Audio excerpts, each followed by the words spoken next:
Hello అండి అందరికీ. ఎప్పుడు చికెన్తో మనం చేసుకునే కర్రీ కాకుండా ఈసారి గ్రీన్ చికెన్ చూపించబోతున్నాము. గ్రీన్ చికెన్కు 1 కేజీ చికెన్ మంచిగా కడిగి తీసుకొని అందులో కొంచెం మిరియాల పొడి, ఇంకా ఒక చెక్క నిమ్మకాయ, ఒక 2-3 స్పూన్ల పెరుగు ఇవన్నీ వేసి చికెన్కి బాగా పట్టేలాగా కలిపి పెట్టుకోండి. అందులోనే కొంచెం అల్లం వెల్లిపాయ పేస్ట్ కూడా వేసి చికెన్ని కలిపి పక్కన ఉంచుకోండి.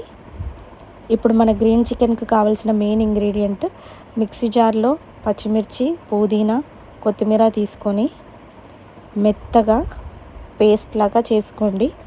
ఇదే మన గ్రీన్ చికెన్ తయారీకి మెయిన్ ఇంగ్రీడియంట్. ఇప్పుడు ఈ పేస్ట్ని మన చికెన్కి మంచిగా కలిపి చికెన్ మొత్తం పట్టేలాగా కలిపి చికెన్ని ఒక ½ అన్ అవర్ మ్యారినేట్ చేసి ఫ్రిడ్జ్లో ఉంచుకోవాలి.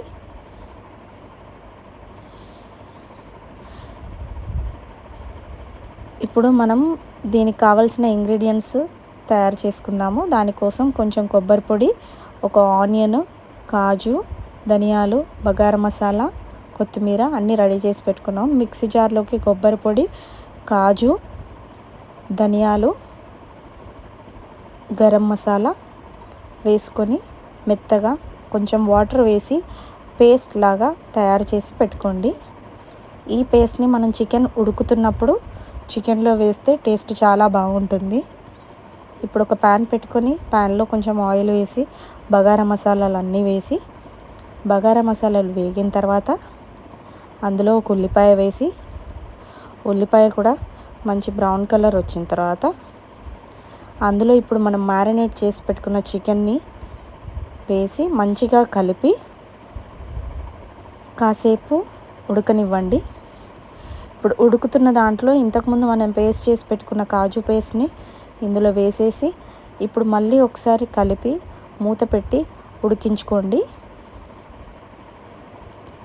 ఇదంతా గ్రేవీ దగ్గర పడి ఆయిల్ తేలేదాకా మనం చికెన్ని ఉడికించుకోవాలి. ఇప్పుడు ఆల్మోస్ట్ మన గ్రీన్ చికెన్ కర్రీ రెడీ అయిపోయినట్టే. ఇప్పుడు ఒక టేబుల్ స్పూన్ నెయ్యి లాస్ట్లో కొంచెం ఫ్లేవర్ కోసం యాడ్ చేశాను. ఇప్పుడు మన గ్రీన్ చికెన్ రెడీ అయిపోయిందండి. దీనికోసం ఇప్పుడు నేను బగారా రైస్ చేస్తున్నాను.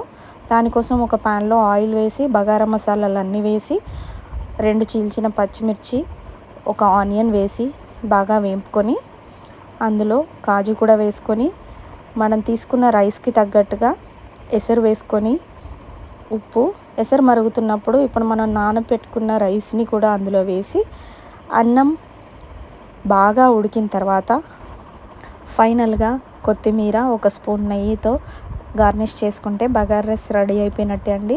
ఇప్పుడు బగారా రైస్తో గ్రీన్ చికెన్ ఎంత బాగుంటుందో మీరు ట్రై చేసి చూడండి. మా వీడియో మీకు నచ్చినట్టయితే మా ఛానల్ని లైక్ చేసి, షేర్ చేసి, సబ్స్క్రైబ్ చేయండి. Thank you so much for watching.